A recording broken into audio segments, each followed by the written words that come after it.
So I just wanted to do a quick video on just some stuff I've been thinking about recently.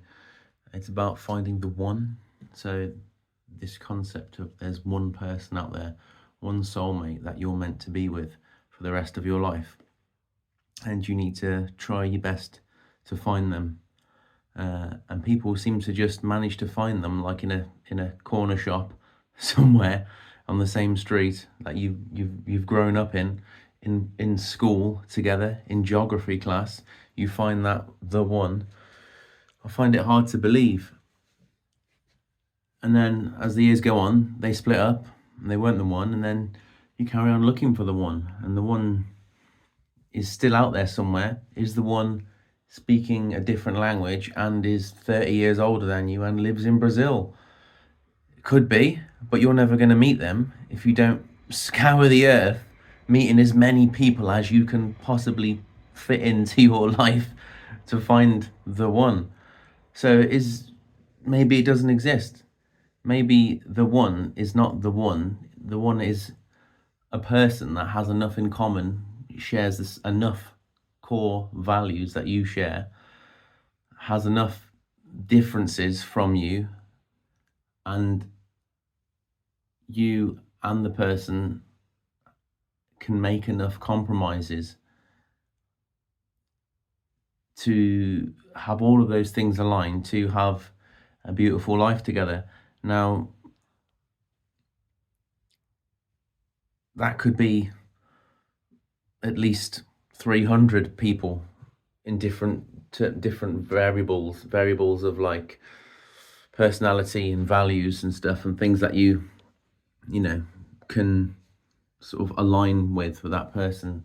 But like, say for instance, if say I'm at a festival and there's 50,000 people there, there's probably about 300 to 400 that I could probably live the rest of my life with, and have enough compromise and have enough things that are in common to and be attracted to have a life with, have children with.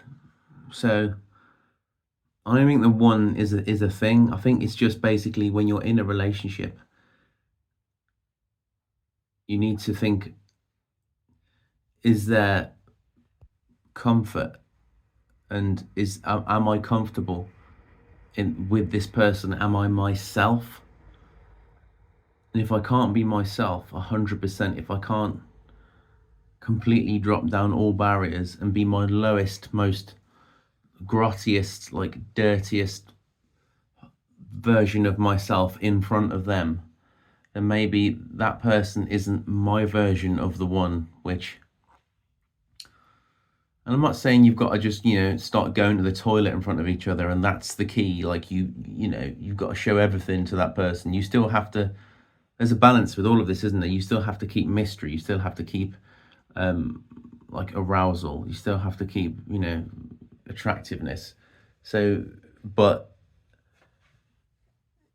you have to feel free enough to let go and be yourself, and not be an actor and not put on an act around that person, I think.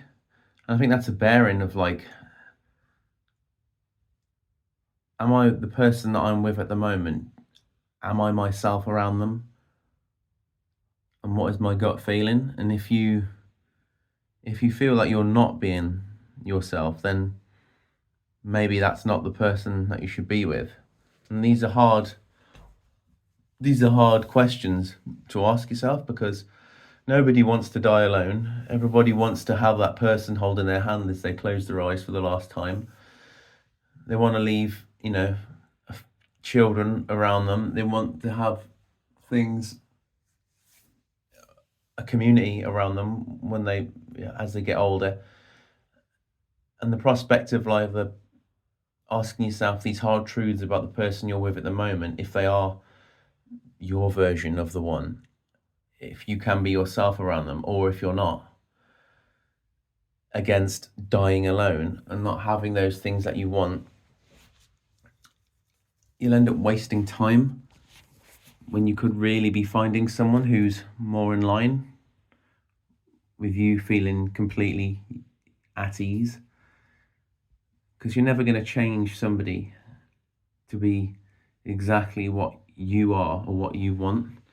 So, and you can't wait around for that person to change, whether it's in values like they don't want kids or they might want kids. And if you desperately want to have a family, that's a big problem. And you need to be brave and you need to address it. And otherwise you're wasting your time, and that's a dangerous game to play, hoping someone's going to change their minds. Yeah.